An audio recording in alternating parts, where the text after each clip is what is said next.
नैना अपनी माँ के साथ रहती थी। नैना 25 साल की हो गई थी, लेकिन अभी तक उसकी शादी नहीं हुई थी और इसकी वजह थी उसका काला रंग। नैना के लिए रिश्ते तो बहुत आते थे, लेकिन उसका चेहरा देखकर कोई भी उसे पसंद नहीं करता था। एक दिन फिर से उसे लड़के वाले देखने आए। नैना लड़के वालों के सामने आती है। लड़की की माँ नैना को देखकर बोलती है, जानकी, तेरी बेटी दिखने में तो बहुत बुरी है। तूने कहा था तेरी बेटी थोड़ी सी सांवली है, इसलिए देखने आ गई, लेकिन ये तो चलती फिरती कोयले की खान है। मुझे नहीं करनी इससे अपने बेटे की शादी। इतना बोलकर लड़के वाले चले जाते हैं। रीता रोने लगती है। रोना बंद करो माँ, शायद मेरे हाथों में शादी की रेखा ही नहीं है। नहीं बेटी, मुझे पूरा विश्वास है, वो दिन जरूर आएगा जब तू दुल्हन बनेगी। मुझे तो नहीं लगता कि मेरी शादी होगी भी। मैं जंगल में लकड़ियाँ लेने जा रही हूँ। नैना जंगल से लकड़ियाँ लेने चली जाती है। लकड़ी काटते हुए नैना बोलती है, मेरी शादी नहीं हो रही है। इस बात से मुझे कोई अफसोस नहीं है, लेकिन मेरी माँ मेरी शादी की वजह से बहुत परेशान रहती है। हे भगवान, कुछ करो। तभी नैना को किसी के फड़फड़ाने की आवाज आती है। नैना फड़फड़ाने की आवाज सुनकर आगे बढ़ती है और देखती है कि एक जाल में एक चिड़िया फंसी हुई है। नैना चिड़िया को जाल से बाहर निकाल देती है। जाल से बाहर निकलने के बाद वो चिड़िया परी बन जाती है। तुम्हारा बहुत धन्यवाद। आपकी ऐसी हालत कैसे हुई? एक जादूगरनी ने मुझे अपने जादू से चिड़िया बना दिया और अपने इस जाल में रखकर खुद नदी से पानी पीने चली गई। मुझे उम्मीद थी कि कोई मुझे बचाने जरूर आएगा और तुम आ गई। अच्छा, अब आप अपने परी लोग चले जाइए, मैं भी अपने काम में लग जाती हूँ। नैना लकड़ियाँ काटने चली जाती है। फिर परी उसके पास आती है। लकड़ियाँ काट रही हो, लगता है तुम बहुत गरीब हो। हाँ, मैं बहुत गरीब हूँ। इतनी गरीब हूँ कि मेरी शादी ना हो पाने की वजह से मेरी माँ बहुत परेशान रहती है। अगर मैं अमीर होती तो कोई मेरा काला रंग नहीं देखता और मेरे से शादी कर लेता, लेकिन मैं गरीब हूँ, इसलिए सब मेरा चेहरा देखकर रिश्ता तय करने से मना कर देते हैं। इस तरह बातों ही बातों में नैना परी को अपनी परेशानी बता देती है। तुमने मुझे मौत के मुंह से बचाया, इसलिए मेरा फर्ज बनता है कि मैं तुम्हारी ये परेशानी दूर करूं। मैं इतनी शक्तिशाली तो नहीं जो पूरी तरह से तुम्हारी ये समस्या दूर कर दूं, लेकिन एक छोटी सी मदद कर सकती हूँ। इतना बोलकर परी वहाँ पर एक गुलाबी साड़ी प्रकट करती है। ये लो, तुम जब भी ये साड़ी पहनोगी तो तुम बहुत खूबसूरत हो जाओगी, लेकिन इसे उतारते ही तुम पहले की ही तरह हो जाओगी। नैना साड़ी ले लेती है और अपने घर चली जाती है। घर पहुंचकर नैना गुलाबी साड़ी के बारे में अपनी माँ को बताती है।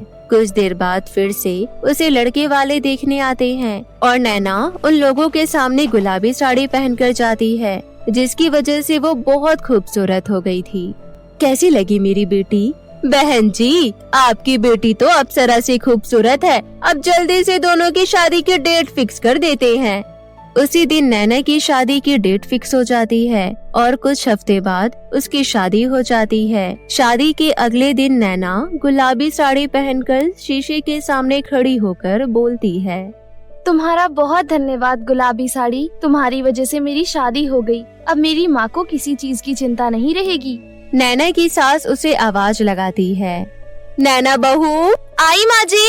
नैना रेखा के पास जाती है। मेरी बहू इतनी खूबसूरत है, इस इलाके में बहुत बहुएं हैं, लेकिन तेरी तरह खूबसूरत कोई नहीं। इतनी खूबसूरत बहू मिली है मुझे, मेरे तो भाग्य खुल गई। अच्छा, मैंने इसलिए बुलाया था कि राहुल ऑफिस जाने वाला है, जल्दी से उसके लिए लंच बना दे। नाश्ता मैंने बना दिया है। ठीक है माँ जी। नैना किचन में खाना बनाने चली जाती है और मन ही मन नैना बोलती है, गुलाबी साड़ी मैंने तुम्हें पहन रखा है, इसलिए ससुराल में कितना प्यार मिल रहा है। ऐसे ही दिन बीत रहे थे। नैना अपने ससुराल में सबसे घुल मिलकर रहने लगी थी।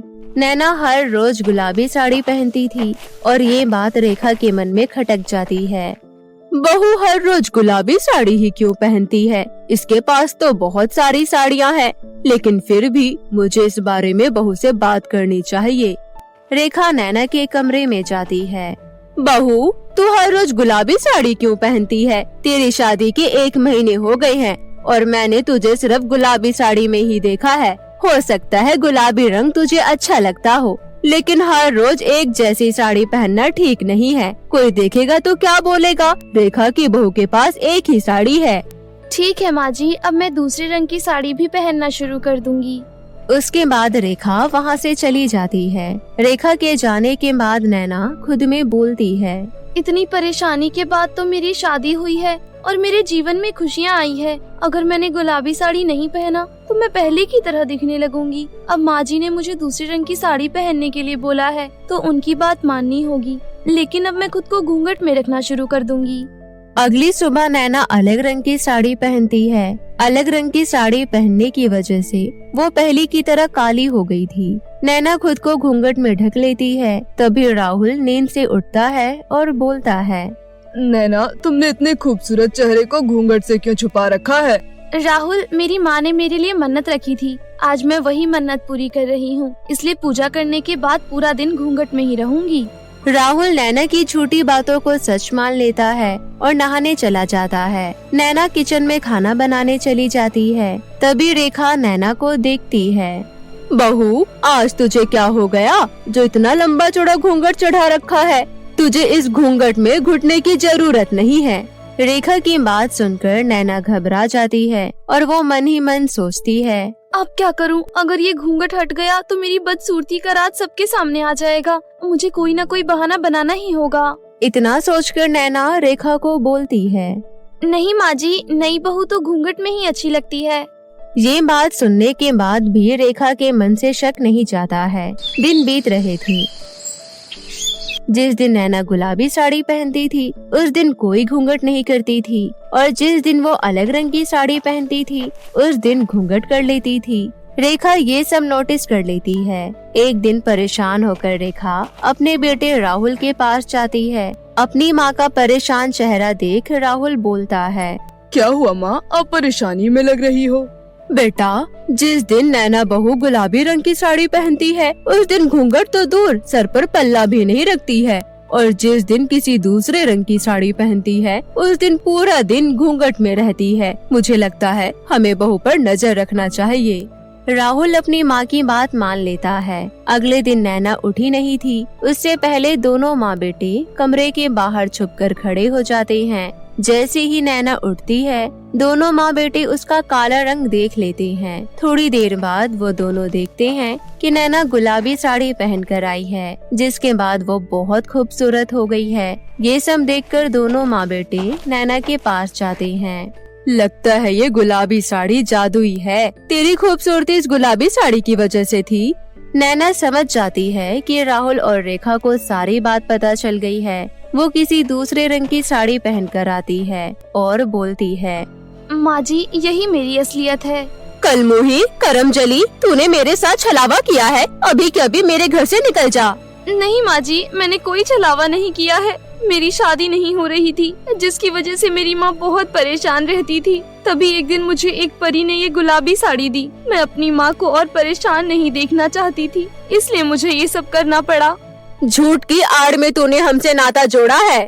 नैना रोने लगती है। तभी राहुल बोलता है, माँ, इसने जो भी किया अपनी माँ के लिए किया। मुझे नहीं लगता इसमें कुछ गलत है। अगर मैं भी आपको परेशानी में देखता हूँ तो उसे सही करने के लिए कुछ भी करने के लिए तैयार हो जाता हूँ। माना नैना सुंदर नहीं है, लेकिन वो दिल से बहुत अच्छी है। उसने हमेशा आपकी सारी बात मानी है। वो चाहती तो आपके दूसरे कहने पर भी दूसरे रंग की साड़ी नहीं पहनती, लेकिन उसने आपकी बात नहीं टाली। बस उसे इस बात का डर था, इसलिए उसने ये सब किया। आप सब कुछ भुलाकर ये सोचो कि नैना ने हमारे घर के लिए क्या क्या नहीं किया। उसने हमेशा एक अच्छी बहू का फर्ज निभाया, और वैसे भी अच्छाई के सामने खूबसूरती में रखा ही क्या है। रेखा राहुल की बात समझ जाती है और नैना से माफी मांगती है। उस दिन से नैना अपने असली रंग के साथ रहने लगती है। इस तरह सब कुछ ठीक हो जाता है और नैना अपने परिवार के साथ हंसी खुशी जीवन व्यतीत करने लगती है। एक बार की बात है, विकास नगर गाँव में सौम्या और प्रियंका नाम की दो बहनें अपनी सौतेली माँ सुषमा के साथ रहती थी। उनके पिता मुकेश को गुजरे हुए अभी कुछ ही साल हुए थे। पिता के गुजर जाने के बाद सौतेली माँ ने अपना असली रंग रूप दिखाना शुरू कर दिया था। सौम्या प्रियंका से उम्र में बड़ी थी दोनों अपनी सौतेली माँ से काफी परेशान रहती थी। ठंड का समय था, लेकिन सौतेली माँ दोनों बहनों से बहुत सारा काम करवाती थी। सौम्या अपनी छोटी बहन प्रियंका को ज्यादा काम करने नहीं देती थी, क्योंकि वो अभी बहुत छोटी थी। उनकी सौतेली माँ उन दोनों बहनों को पहनने के लिए भरपूर कपड़े भी नहीं देती थी। एक बार की बात है, प्रियंका अपनी बड़ी बहन सौम्या से जाकर कहती है, दीदी आप पूरे दिन पानी का काम करती रहती हो। माँ ने हम दोनों को बस एक एक स्वेटर दे रखा है, लेकिन आप अपना स्वेटर भी मुझे ही पहना देती हो। अगर ऐसा ही चलता रहा तो फिर आप बीमार पड़ जाओगी ना दीदी। कोई बात नहीं प्रियंका, मैं बड़ी हूँ, मैं थोड़ी ज्यादा ठंड बर्दाश्त कर लूंगी, लेकिन तू नहीं कर पाएगी मेरी प्यारी बहन। लेकिन दीदी। लेकिन वेकिन कुछ नहीं, दोनों स्वेटर तू ही पहन के रख, समझी। उन दोनों बहनों की बातें उनकी सौतेली माँ सुषमा सुन रही थी। सुषमा को दोनों बहनों का प्यार एक आंख नहीं भाता था। अरे वाह, एक बहन को दूसरी बहन पर बड़ा ही प्यार आ रहा है। अब तुम एक काम करो, मैंने जो तुम दोनों को एक एक स्वेटर पहनने के लिए दिया है ना, वो मुझे वापस कर दो, समझी तुम दोनों। इतना कहकर सुषमा उन दोनों से वो स्वेटर भी छीन लेती है। अब दोनों बहनों को ठंड में बिना स्वेटर के ही रहना पड़ रहा था। उनकी सौतेली माँ सुषमा उन दोनों को हमेशा बासी खाना ही खाने के लिए देती थी। एक बार की बात है, ठंड के कारण प्रियंका की तबीयत बहुत ज्यादा खराब होने लगती है। प्रियंका की खराब तबीयत देखकर सौम्या चिंता में पड़ जाती है और फिर वो अपनी सौतेली माँ के पास जाकर कहती है, माँ ठंड के कारण प्रियंका की तबीयत बहुत ज्यादा खराब हो रही है। प्लीज माँ, कुछ दिन उसे गर्म खाना दे दो और उसे पहनने के लिए एक स्वेटर दे दो। प्लीज माँ, मैं आपके आगे हाथ जोड़ती हूँ। अगर ऐसे ही वो बिना स्वेटर और गर्म खाने की रहेगी तो उसे कुछ हो जाएगा। माँ प्लीज माँ, मान जाओ, मना मत करना। सौम्या की बात सुनकर उसके सौतेली माँ सुषमा इतराते हुए कहती है, अब तू इतना गिड़गिड़ा ही रही है तो ठीक है, मैं तेरी बहन को एक स्वेटर दे देती हूँ, लेकिन मैं उसे गर्म खाना नहीं देने वाली हूँ, समझी। ये स्वेटर लेने के बाद रसोई में जाकर खीर बना देना, आज मेरा बहुत मन कर रहा है खीर खाने का। इतना कहकर सुषमा सौम्या को प्रियंका के लिए एक स्वेटर दे देती है। स्वेटर लेकर सौम्या प्रियंका के पास जाती है और उसे पहना देती है। उसके बाद सौम्या रसोई में खीर बनाने चली जाती है। खीर बनाते बनाते सौम्या के मन में एक ख्याल आता है, मैं एक काम करती हूँ, खीर थोड़ी ज्यादा बना लेती हूँ, फिर चुपके से प्रियंका को खिला दूंगी। ऐसा सोचकर सौम्या थोड़ी ज्यादा खीर बना लेती है और चुपके से ले जाकर अपनी छोटी बहन प्रियंका को खिला देती है। गर्म खीर खाने की वजह से प्रियंका थोड़ा अच्छा महसूस करती है। इसी तरह कुछ दिन बीत जाते हैं। अब प्रियंका पूरी तरह से ठीक हो चुकी थी। सौम्या रसोई में खाना बना रही थी। तभी सुषमा सौम्या को आवाज लगाते हुए कहती है, अरे ओ सौम्या की बच्ची, कहाँ गई? मेरे हाथ पैर में बहुत तेज दर्द हो रहा है, जरा तेल गरम करके मेरे हाथ पैर की मालिश कर दे। अभी आई माँ। उसके बाद सौम्या अपनी सौतेली माँ के हाथ पैरों की मालिश करने लगती है। अरे वाह करमजली, चाहे जो भी कहो, तेरे हाथों में तो जादू है। मेरे हाथ पैरों का दर्द धीरे धीरे गायब हो रहा है। चल और अच्छे से दबा। शुक्रिया माँ। अच्छा सुन, पूरे 2 साल के बाद मेरी बेटी यामिनी हॉस्टल से वापस आ रही है। बहुत दिन हो गए हैं उसे देखे हुए, इसलिए मैंने उसे यहीं बुला लिया है। अरे वाह माँ, ये तो आपने बहुत अच्छा किया। मैं यामिनी दीदी के वापस आने की खुशी में बहुत सारे पकवान बनाऊंगी। हाँ हाँ, वैसे भी तू खाना बहुत स्वादिष्ट बनाती है, बना लियो अच्छा अच्छा खाना। बहुत समय बाद आज पहली बार सुषमा ने सौम्या से बहुत अच्छे से और प्यार से बात की थी। ये देखकर सौम्या को बहुत खुशी होती है और उसे लगता है कि उसकी सौतेली माँ के मन में उन दोनों बहनों के लिए प्यार उमड़ रहा है। यही सब सोचकर सौम्या सुषमा से कहती है, माँ आज मुझे आपका मूड बहुत अच्छा लग रहा है। हाँ वो तो है, आज मैं बहुत खुश हूँ। वैसे मैं एक बात कहूँ? हाँ हाँ बोल, क्या बात है? माँ इस पूरे घर का काम करने के लिए मैं अकेली ही काफी हूँ। मैं सारा काम अकेले ही संभाल लेती हूँ, तो क्यों ना आप मेरी बहन प्रियंका का स्कूल में दाखिला करवा दें। माँ उसे पढ़ाई का बहुत शौक है और वैसे भी घर का सारा काम तो मैं ही करती हूँ ना। माँ वो थोड़ा पढ़ लिख लेगी तो सही रहेगा। सौम्या के इतना कहते ही सुषमा को बहुत गुस्सा आ जाता है। गुस्से के मारे सुषमा सौम्या को एक बहुत तेज लात मार देती है, जिस वजह से सौम्या नीचे गिर जाती है। और फिर सुषमा डांटते हुए कहती है, करमजली, तू थोड़ी देर भी मेरा मूड अच्छा नहीं रहने दे सकती है ना? थोड़ी देर तुझसे अच्छे से बात क्या कर ली, तू तो सर पर ही चढ़ गई। बड़ी आई अपनी बहन को पढ़ाने वाली, अपना गंदा सा चेहरा लेकर चली जाए यहाँ से। सोम्या रोते हुए वहाँ से चली जाती है। उसे इस बात का बहुत दुख होता है, जिस वजह से वो अपने कमरे में जाकर बहुत रोती है। रोते रोते उसकी आंख लग जाती है और वो सो जाती है। उसी शाम सुषमा की बेटी यामिनी घर आ जाती है। वहीं दूसरी तरफ सोम्या सोती ही रह जाती है। अपनी बेटी को देखकर सुषमा बहुत खुश होती है। अरे वाह मेरी गुड़िया, आखिरकार तू आ ही गई। तुझे आने में कोई तकलीफ तो नहीं हुई ना मेरी बेटी? नहीं माँ, मुझे कोई तकलीफ नहीं हुई। मैं तो आराम से आई हूँ, लेकिन मुझे बहुत जोरों की भूख लगी है। मैं फ्रेश होकर आती हूँ, तब तक आप जल्दी से खाना लगवा दो माँ। इतना कहकर यामिनी नहाने चली जाती है। दूसरी तरफ सुषमा सोम्या को आवाज लगाते हुए कहती है, अरे ओ सौम्या, कहाँ है? जल्दी से टेबल पर खाना लगा दे। अपनी सौतेली माँ सुषमा की आवाज सुनकर सोम्या हड़बड़ाते हुए उठती है। अरे नहीं, मेरी तो आंख लग गई थी और मैंने अभी तक खाना भी नहीं बनाया। अगर ये बात माँ को पता चली तो बहुत गुस्सा करेंगी। सोम्या जल्दी से प्रियंका को लेकर रसोई में जाती है और दोनों बहनें मिलकर जल्दी जल्दी खाना बनाने लगती है। इतने में यामिनी फ्रेश होकर आ जाती है और देखती है कि टेबल पर अभी तक खाना नहीं लगा। वो गुस्से में चिल्लाने लगती है, माँ, मैंने आपसे कहा था ना कि मुझे बहुत जोरों की भूख लगी है। उसके बावजूद अभी तक टेबल पर खाना नहीं लगा है। आपको पता था ना माँ कि मैं आने वाली हूँ, फिर भी आपने मेरे लिए खाना बनवा कर नहीं रखा है। अरे मेरी गुड़िया, तू गुस्सा मत कर, मैं अभी रसोई में जाकर देखती हूँ। सुषमा रसोई की तरफ जाने लगती है। वहाँ जाकर वो देखती है कि अभी तक दोनों बहनें खाना बना ही रही है। ये देखकर सुषमा को बहुत गुस्सा आता है और वो गुस्से में कहती है, अरे करमजली, मैंने तुझे पहले ही कहा था कि मेरी बेटी आने वाली है, जल्दी से खाना बना ले, लेकिन तुझे मेरी बात समझ में नहीं आती है ना? रुक, मैं तुझे अभी अच्छा सबक सिखाती हूँ, बस तू 2 मिनट रुक। इतना कहकर सुषमा रसोई से बाहर जाती है और अपनी बेटी को मनाते हुए कहती है, अरे मेरी बेटी, मेरी प्यारी गुड़िया, तू बस 10 मिनट इंतजार कर, खाना बस बनने ही वाला है। मैं नहीं करने वाली कोई इंतजार, मैं जा रही हूँ बाहर खाना खाने। इतना कहकर यामिनी गुस्से से पैर पटकते हुए घर से बाहर खाना खाने चली जाती है। अब सुषमा का गुस्सा 7वें आसमान पर था। वो गुस्से में रसोई में जाती है, फिर सोम्या को खींचकर एक थप्पड़ लगा देती है और कहती है, तुझसे मैंने इतने प्यार से कहा था कि मेरी बेटी के लिए जल्दी से खाना बना दे, लेकिन किसी ने सच ही कहा है कि लातों के भूत बातों से नहीं मानते। मुझे माफ कर दो माँ, मेरी आंख लग गई थी, वरना मैं सारा खाना समय पर बना लेती। मुझसे बहुत बड़ी गलती हो गई है माँ, मुझे माफ कर दो। प्लीज माँ, मुझे माफ कर दो। ये सब देखकर प्रियंका भी कहती है, प्लीज माँ, दीदी को मत मारो, उनसे गलती हो गई, उन्हें माफ कर दो माँ। बस अब बहुत हो गया तुम दोनों का। मैं तुम दोनों को अब इस घर में और नहीं देख सकती। निकल जाओ मेरे घर से। ये आप क्या कह रही हो माँ? अगर हम यहाँ नहीं रहेंगे तो कहाँ जाएंगे? हाँ माँ, वैसे भी ये घर हमारे पापा का है, ना कि आपका, जो आप हमें इस घर से निकाल रही हो। बहुत जुबान चलने लगी है ना तुम दोनों की। निकल जाओ अभी के अभी यहाँ से।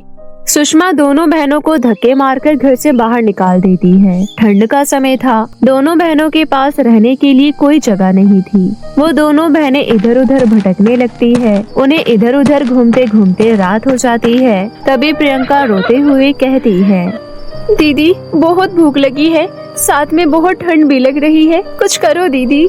मैं क्या करूं मेरी बहन, इतनी रात गए सारी दुकानें बंद हो गई है और हमारे पास तो पैसे भी नहीं हैं। दोनों बहनें बहुत ज्यादा परेशान हो रही थी। उस रात तड़कती फड़कती ठंड का दोनों बहनों को सामना करना पड़ता है। सुबह होते होते प्रियंका की तबीयत दोबारा खराब हो जाती है। हे भगवान, आप हमारी कौन सी परीक्षा ले रहे हो? अगर ऐसे ही चलता रहा तो मैं अपनी बहन को खो दूंगी। उसके अलावा मेरा इस दुनिया में है ही कौन? प्लीज भगवान जी, हमारी कुछ तो मदद करो। सोम्या अपनी बहन को गोद में उठाकर एक बगीचे में पहुंच जाती है और उसे एक बेंच पर लेटा देती है। तभी वहां बहुत तेज रोशनी आने लगती है और एक सुंदर सी परी वहां प्रकट हो जाती है। परी को देखकर सोम्या कहती है, कौन हो आप? दिखने में तो आप बिल्कुल परी जैसी लग रही हो। हाँ सौम्या, तुमने बिल्कुल सही पहचाना। मैं एक परी ही हूँ। भगवान ने मुझे जरूरतमंद लोगों की मदद करने के लिए ही बनाया है। मैं परी देश की रानी हूँ। मैंने देखा कि तुम बहुत परेशान हो, इसलिए मैं तुम्हारी मदद करने आई हूँ।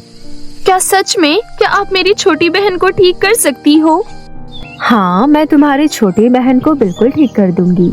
मैं तुम्हें एक ऐसी चीज देने वाली हूँ जिसके बाद तुम्हारी जिंदगी पूरी तरह से बदल जाएगी। इतना कहकर परी अपनी जादुई छड़ी घुमाती है तो वहाँ एक सोने की और एक चांदी की नदी बन जाती है। सोने की नदी में सोने की पायल और चांदी की नदी में चांदी की पायल बह रही थी। परी उन दोनों नदियों में से एक पायल निकालकर सौम्या को देते हुए कहती है, सौम्या, ये सोने वाली पायल तुम अपनी छोटी बहन को पहना देना, फिर देखना तुम्हारी बहन बिल्कुल ठीक हो जाएगी। और इस चांदी वाली पायल की मदद से तुम जितनी चाहे उतनी पायल मांग सकती हो, फिर उन्हें बेचकर तुम खूब तरक्की कर पाओगी। अच्छा, अब मैं चलती हूँ। ज्यादा समय तक मैं यहाँ नहीं रुक सकती। तुम अपना ख्याल रखना। इतना कहकर परी वहाँ से गायब हो जाती है और उसके साथ साथ वो दोनों नदियाँ भी वहाँ से गायब हो जाती है। सौम्या जल्दी से जादुई सोने की पायल को अपनी छोटी बहन प्रियंका के पैरों में पहना देती है। उसके ऐसा करते ही प्रियंका बिल्कुल ठीक हो जाती है। उसके बाद सौम्या जादुई चांदी की पायल से बहुत सारी पायल मांगती है और फिर दोनों बहनें उन सभी पायल को बाजार में ले जाकर बेच देती है। पायल सुंदर और आकर्षक होने के कारण बहुत जल्दी बिक जाती है। पायल बेचकर उन दोनों को जो भी पैसे मिलते हैं उनसे वो खाना खरीदकर खाती है। गांव से बाहर वो दोनों अपने लिए एक छोटी सी झोपड़ी बनाकर उसमें रहने लगती है। वो दोनों हर रोज जादुई चांदी की पायल से बहुत सारे पायल मांगती और उन्हें बाजार में ले जाकर बेच देती। ऐसे ही 1 साल बीत जाता है। अब वो दोनों बहनें बहुत ही धनवान हो जाती है और अपने लिए एक बहुत बड़ा और सुंदर सा घर बनवा लेती है और साथ ही पायल की एक बहुत बड़ी दुकान भी खोल लेती है। सौम्या ने प्रियंका का दाखिला एक बहुत बड़े स्कूल में करवा दिया था। अब प्रियंका हर रोज स्कूल जाती थी और सौम्या अपनी पायल की दुकान संभालती थी। ऐसे ही एक दिन सौम्या की सौतेली माँ और सौतेली बहन उसकी दुकान पर पायल खरीदने आती है। वहाँ पर सौम्या को देखकर वो दोनों हैरान हो जाती है। उन्हें देखकर सौम्या कहती है, आपको क्या लगा था माँ कि आप हमें घर से निकाल दोगी तो हम भूख और ठंड से मर जाएंगे? एक बात हमेशा याद रखना माँ, जिसकी मदद कोई नहीं करता उसकी मदद खुद भगवान करते हैं। आज मैं आपसे भी ज्यादा अमीर हूँ, लेकिन फिर भी मुझे अपने पैसों पर बिल्कुल भी घमंड नहीं है। आप दोनों यहाँ से जा सकती हैं। सौम्या की बात सुनकर उसके सौतेली माँ और बहन का मुंह उतर जाता है और वो दोनों वहाँ से चली जाती है। उसके बाद वो दोनों बहनें अपना जीवन खुशी खुशी व्यतीत करने लगती है।